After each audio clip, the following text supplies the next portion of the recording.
Hello everyone, আশা করি সকলে ভালো আছেন। আমি প্রকাশ। প্রতি শনিবারের ন্যায় আজও শুনবেন গ্রাম বাংলার আরও এক ভয়ঙ্কর ভূতের গল্প। গল্পের সূত্রধর ও কিছু পুরুষ চরিত্রে আমি আপনাদের প্রকাশ, অন্যান্য চরিত্রে পপি ও অমল এবং তিতলি। পোস্টার ডিজাইন করেছে তিতলি বক্সি। গল্প শোনার পর যদি আপনাদের ভালো লাগে তাহলে সাবস্ক্রাইব করুন আমাদের ইউটিউব চ্যানেল স্টোরি ইন 003, আর গল্পটি লাইক, কমেন্ট ও শেয়ার করে আমাদের পাশে থাকুন। আর কথা না বাড়িয়ে শুরু করছি প্রকাশ বক্সির কলমে আজকের ভয়ঙ্কর গ্রাম বাংলার ভূতের গল্প, তারা ফিরে আসে।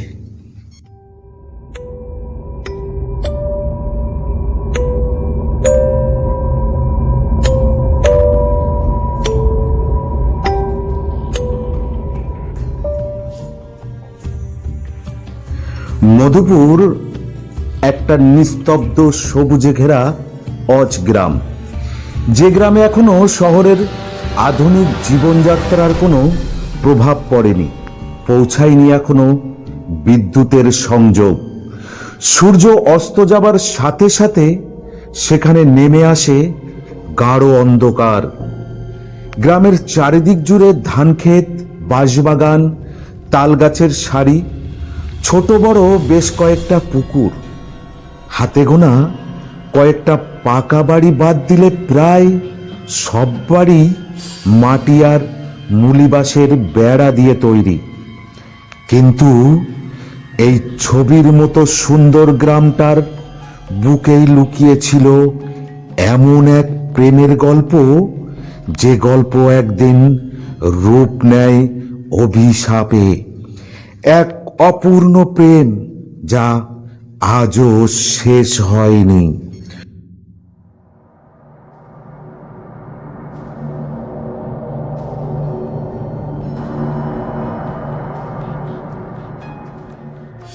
সমীর গ্রামেরই এক সাধারণ কর্মকার পরিবারের ছেলে। তাদের বাড়ি দেখলেই বোঝা যায় অর্থনৈতিক দিক থেকে তারা বেশ দুর্বল। পরনে ধুতি, চোখে স্বপ্ন, একদিন সে অনেক বড় হবে, মা বাবার দুঃখ কষ্টের দিন শেষ হবে। তার হাতের লোহার শিল্প দিকে দিকে ছড়িয়ে পড়বে, আর তার এই স্বপ্নে আলো হয়ে এসেছিল সন্ধ্যা। গ্রামের সম্ভ্রান্ত ব্রাহ্মণ পরিবারের একমাত্র মেয়ে, চোখের গভীরতা, চুলে বেনি বাঁধা, যেন গ্রামের পূর্ণিমার চাঁদ। সমীর ও সন্ধ্যা ছোটবেলা থেকেই একসঙ্গে বড় হয়েছে, ভালো বন্ধু তারা। প্রকৃতির নিয়মে এই বন্ধুত্ব থেকেই জন্ম নিল এক নতুন সম্পর্কের। গ্রামের দুর্গাপূজার অষ্টমীর সন্ধ্যায় তারা মিলিত হলো বট গাছের নিচে। সেদিন ছিল পূর্ণিমার রাত। বটগাছের পাতার আলো ছায়ায় সন্ধ্যাকে অপরূপ সুন্দর লাগছিল। সমীর এক দৃষ্টিতে সন্ধ্যার মুখপানে চেয়েছিল। তার মনে হচ্ছিল স্বর্গ থেকে কোনো দেবী মানবী রূপে দাঁড়িয়ে আছে তার সামনে। কি দেখছিস অমন করে? আমাকে কি আগে কখনো দেখিসনি? দেখি তো, প্রতিদিন দেখি, কিন্তু আজ তোকে অপরূপ লাগছে। শাড়ি পরে তোকে এই রূপে আমি আগে কখনো দেখিনি। তুই তো জানিস সমীর, এই পৃথিবীতে মা বাবার পরে যদি কেউ থেকে থাকে তাহলে সেটা তুই, আর কেউ না। আমি জানি রে, তুই চিরটাকাল এইভাবেই আমার থাকিস। আমার আর কিচ্ছু চাই না। তোর হাসির জন্য আমি সব কিছু করতে রাজি, এমনকি প্রয়োজনে এই জীবনও দিতে দুইবার ভাবব না। কিন্তু তাদের এই ভালোবাসা সমাজ কি মানবে? সমাজ কি এতটাই মধুর? অজগ্রাম মধুপুর, যেখানে মানুষের কাজ নয়, জাতি দেখে মানুষের পরিমাপ হয়। সমীর ও সন্ধ্যা সবসময় ভয়ে ভয়ে থাকত। তারা দুজনে ছিল ভিন্ন জাতির। তাদের মনে হতো এই বোধহয় আমরা ধরা পড়ে গেলাম। যে ভয়টা তারা পেয়েছিল সেটাই হলো। সন্ধ্যার বাবা জেনে ফেললেন তার মেয়ের আর সমীরের সম্পর্কের কথা।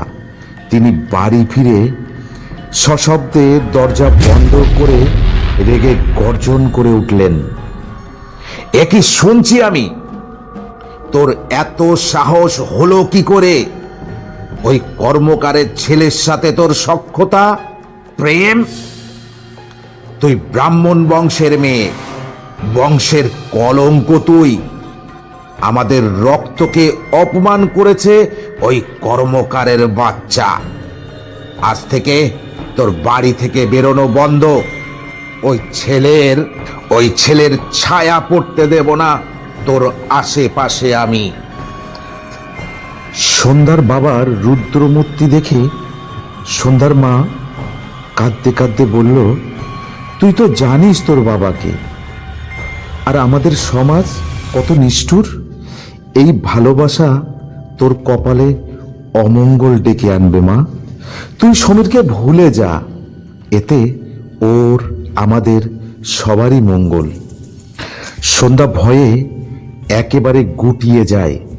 কিন্তু ভালোবাসা কি এত সহজে থেমে যায়? গোপনে সুযোগ পেলেই তারা আবার দেখা করতে থাকলো।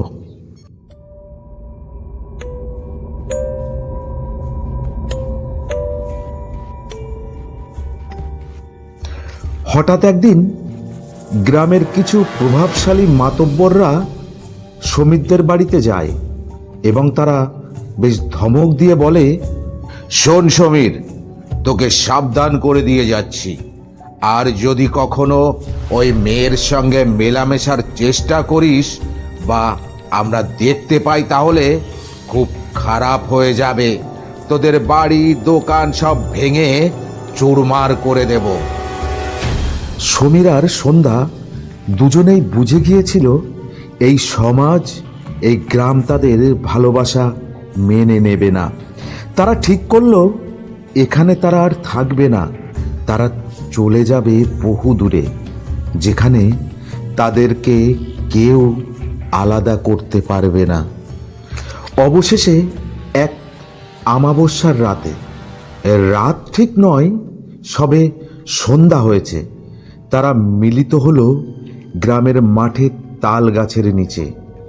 ঝিঝি পোকাগুলি যেন আজ একটু জোরে জোরেই চিৎকার করছিল। মাঠের অপর প্রান্তে একদল শেয়াল ডেকে উঠল, আর ঠিক তখনই একটা পেঁচা সন্ধ্যার মাথা প্রায় ছুঁয়ে উড়ে গেল। সন্ধ্যা ভয় পেয়ে সমীরকে জড়িয়ে ধরল। সমীর, আমরা যদি একসঙ্গে না থাকতে পারি, একসঙ্গে যেতে তো পারবো। তোমাকে ভালোবেসে যদি আমি অপরাধ করি তাহলে এ জীবন আমি আর চাই না। তোমাকে ছাড়া যে আমার কোনো অস্তিত্বই নেই। এই গ্রাম, এই সমাজ আমাদের মেনে নিল না। এই পৃথিবীতে আমাদের ঠাঁই হলো না। ভালোবেসে আমরা কি খুব অপরাধ করে ফেলেছি? আমি আজ তৈরি হয়েই এসেছি। সন্ধ্যা শাড়ির আঁচলের ভাঁজ খুলে একটা ছোট কাচের শিশি বের করে। তার ভেতর থেকে উকি মারছিল কালচে তরল পদার্থ। সমীর, এই পথই আমাদের সামনে খোলা, যেখান থেকে তোকে আমাকে কেউ আলাদা করতে পারবে না। শুধু মায়ের জন্য মনটা খারাপ লাগছে। তুই ঠিক বলেছিস, ভগবানের হয়তো এই ইচ্ছা। হে ভগবান, তুমি আমাদের ক্ষমা করে দিও।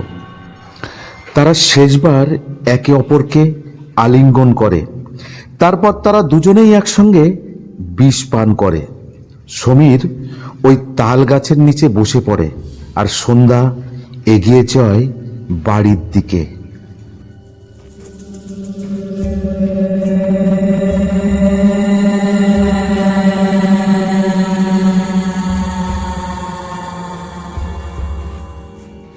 বাড়ি ফিরে সন্ধ্যা তার মায়ের কাছে যায়। তার মুখের দিকে তাকিয়ে বলল, মা, আমায় তুমি ভুল বোঝো না। এছাড়া আমার আর কোনো পথ ছিল না। আমায় ক্ষমা করে দিও। কি বলছিস? তোকে আমার ফ্যাকাশে লাগছে কেন? ওরে কেউ একটু জল নিয়ে হঠাৎ সন্ধ্যা ছটপট করতে করতে মাটিতে পড়ে যায়। বিস্তার কাজ শুরু করে দিয়েছে। সন্ধ্যার মুখ থেকে সাদা ফেনা বেরোতে থাকে।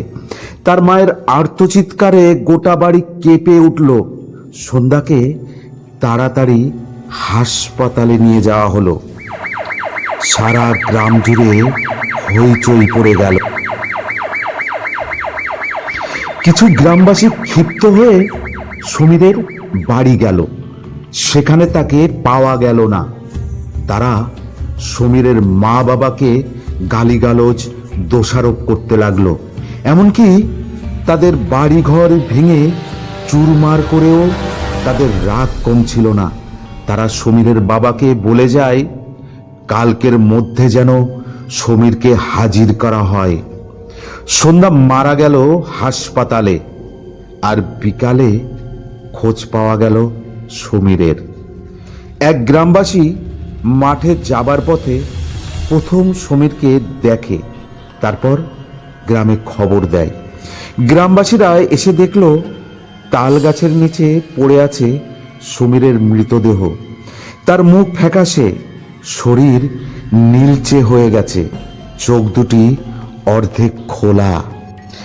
পুরো গ্রাম জুড়ে নেমে এলো শোক আর আতঙ্কের ছায়া। সমীরের পরিবার আগেই গ্রাম ছেড়ে চলে যায়। 1 মাস পর থেকেই শুরু হলো সব অদ্ভুত কাণ্ড। মাঝে মাঝে গ্রামের লোকজন শুনতে পেত কেউ যেন ডুকরে ডুকরে কাঁদছে। সূর্য ডোবার পর কেউ ঘর থেকে আর বেরোতেই চাইতো না।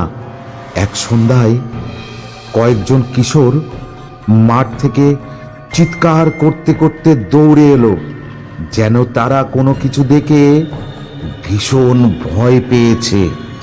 তাল গাছের মাথায় ওরা বসে আছে, পা দোলাচ্ছে, যেমন আগে মাঠে ওরা বসে গল্প করত। আমরা ভীষণ ভয় পেয়ে গেছি।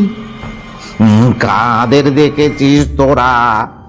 আর অমন ভয়ে কাঁপছিস কেন তোরা? সমীর সমীর আর সন্ধ্যাকে দেখেছি আমরা।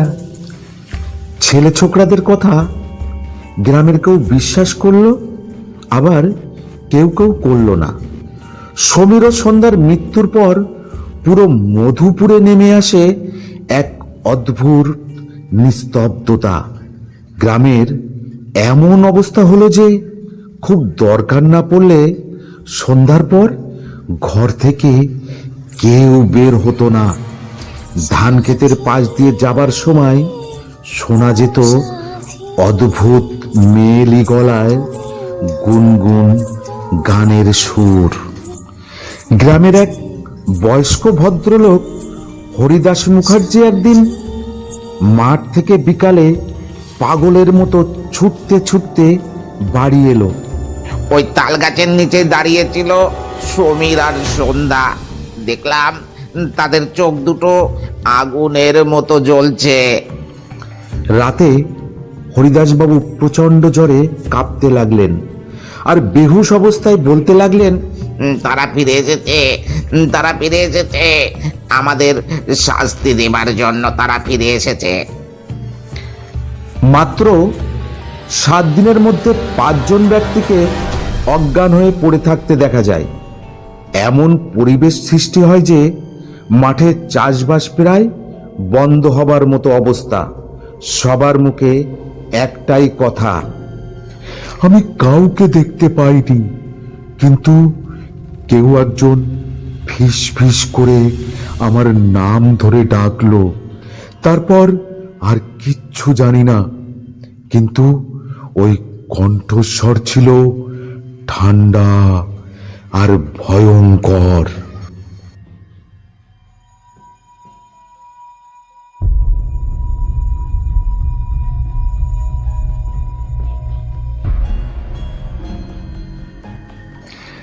যে পুকুর পাড়ে সন্ধ্যা আর সমীর পাশাপাশি বসে গল্প করত, সেই পুকুরের জলে এখন নাকি তাকালে নিজের ছায়ার পাশে আরো কারো ছায়া দেখা যায়। ওই গ্রামের ছেলে রবি একদিন মাঠ থেকে ফেরার সময় পা ধোয়ার জন্য ওই পুকুরে যায়, আর তখনই জলের দিকে তাকাতেই সে দেখতে পায় তার পাশে একটি মেয়ের মুখ, যার চোখ দুটো সাদা, ঠোঁটের কোণায় হাসির রেখা। সে দৌড়ে পালিয়ে আসে। সারা রাত সে বাড়ি ফেরেনি। পরদিন সকালে তাকে অর্ধমৃত অবস্থায় পাওয়া যায় সেই তাল গাছের নিচে। মধুপুরে এমন ভয়ের পরিবেশ সৃষ্টি হয় যে বাইরের গ্রাম থেকে কেউ আসতে চাইতো না। এক প্রকার অভিশপ্ত গ্রামে পরিণত হয় মধুপুর। সন্ধ্যার পরিবারও শান্তিতে ছিল না। একদিন রাতে সন্ধ্যার বাবা হঠাৎ নিজের ঘরে গায়ে আগুন লেগে মারা যায়। তবে অবাক করার বিষয় হলো, আগুন কেবলমাত্র তাকে ছুঁয়েছে, ঘরের অন্য কিছু এক চুলও পড়েনি।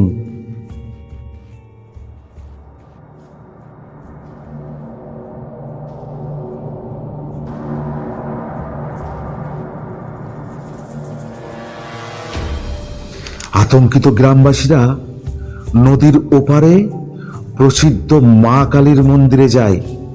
এই মন্দিরের প্রধান পুরোহিত গোবিন্দ আচার্য। তিনি নিজেকে মানব কল্যাণে নিয়োজিত করেছেন। তিনি তান্ত্রিক বিদ্যায় বিশেষ পারদর্শী। মধুপুরের গ্রামবাসীরা তাকে গ্রামে বিগত দিনে ঘটে যাওয়া সব কিছু খুলে বলে। গোবিন্দ আচার্য মায়ের প্রতিমার সামনে থেকে উঠে মন্দিরের বাইরে বেরিয়ে আসলেন। গ্রামবাসীরা দেখল মাথায় দীর্ঘ জটা, গলায় রুদ্রাক্ষের মালা, পরনে লাল বস্ত্র, এক দীর্ঘদেহী সুপুরুষ এই তান্ত্রিক বাবা। তিনি গম্ভীর স্বরে বললেন, তোমরা যাদের মৃত্যুর কারণ, তাদের তো কোনো দোষ ছিল না। তোমরা অন্যায় করেছ, ভীষণ অন্যায়। তাদের নিষ্পাপ ভালোবাসা থেকে জন্ম নিয়েছে অভিশপ্ত আত্মার। তারা প্রতিশোধ চায়, আর চায় রক্ত, তাজা রক্ত। আমি যাব তোমাদের সাথে, তাদেরকে অনুরোধ করব। তান্ত্রিককে সাথে নিয়ে গ্রামবাসীরা সেই পুকুর, আমবাগান এবং শেষে তালতলায় যায়। সেখানে পৌঁছেই গোবিন্দ আচার্য বুঝতে পারলেন এখানে অস্বাভাবিক কিছু আছে। মাঝরাতে কিছু গ্রামবাসীকে নিয়ে তান্ত্রিক বাবা সেই তাল গাছের নিচে পৌঁছায়। তারপর তাল গাছের চারপাশে সিঁদুর দিয়ে একটি গোলাকার বৃত্ত তৈরি করেন। সেখানে প্রদীপ জ্বালিয়ে ধূপধুনা পুড়িয়ে একটি আসনে বসে পড়েন। তারপর তার কাঁধের ঝোলা থেকে বের করেন মা কালীর একটি ছোট্ট প্রতিমা। এরপর তিনি যজ্ঞ শুরু করলেন। তার গভীর কণ্ঠে মন্ত্রপাঠের ধ্বনি আশেপাশে গম গম করে বাজতে থাকে। হে মা কালী, এই অভিশাপ থেকে সবাইকে মুক্ত করো মা। এই আত্মাদের তোমার রাঙা চরণে আশ্রয় দাও, না হলে যে এই গ্রাম, নির্দোষ গ্রামবাসী সব যে ধ্বংস হয়ে যাবে মা। হঠাৎ ঝড় শুরু হয়, বাতাসে ভেসে আসে করুণ কান্নার সুর। তান্ত্রিক দেখতে পান হাত ধরাধরি করে দুই যুবক যুবতী দাঁড়িয়ে আছে। তাদের মুখমণ্ডল ফ্যাকাশে, চোখে জ্বলছে প্রতিশোধের আগুন। তারা দুজনে একসঙ্গে বলে ওঠে, আমাদের মৃত্যুর জন্য দায়ী। আমাদের ভালোবাসা ভেসে মেরেছিল। আমরা মরেছি ঠিকই, কিন্তু শান্তি পাইনি। আমরা কাউকে ছাড়বো না। প্রতিশোধ, প্রতিশোধ চাই। উত্তেজনায় তান্ত্রিকের সারা শরীর ঘামে ভিজে গেল। সে মায়ের পুজো ও মন্ত্র জপ শুরু করলো। তোমার ভক্তের অঞ্জলি তুমি গ্রহণ করো মা। ওম কালী কালী কপালিনী মহাকালী নমস্তুতে। ওম হিড়িং ক্রিং চণ্ডিকায় নমঃ। পুরো মাঠ জুড়ে যেন অসময়ে কালবৈশাখী ঝড় উঠেছে। বিনা মেঘে হঠাৎ বজ্রপাত হয়। গ্রামবাসীরা ভয়ে যে যেদিকে পারে ছুটে পালিয়ে যায়। তোমরা শান্ত হও। তোমাদের যন্ত্রণার জন্য মানব জাতি নয়, সমাজ দায়ী। মাটির ভার বেশি হলে পৃথিবী, আকাশ সব কেঁপে ওঠে। আজ তোমাদের মুক্তির সময় আসন্ন। মেঘ থেকে বিদ্যুৎ নেমে আসে মাটিতে। পুরো মাঠ কেঁপে ওঠে। তান্ত্রিক দেখল দুটো নীল আলোর বিন্দু তাল গাছ থেকে উপরে উঠে মিলিয়ে গেল রাতের আকাশে। সকালে গ্রামবাসীরা দেখল তাল গাছটা দুমড়ে মুচড়ে পড়ে আছে, আর তান্ত্রিক তার কার্য সিদ্ধ করে চলে গেছে তার নিজ আশ্রমে। তবে সেই রাতের পর আর কোনো অঘটন ঘটেনি মধুপুর গায়ে। তবু মাঝে মাঝে মনে হয় পুকুর পাড়ে কারা যেন বসে গল্প করছে। গভীর রাতে গ্রামের রাস্তা ধরে একজোড়া ছায়া হেঁটে চলেছে মাঠের দিকে।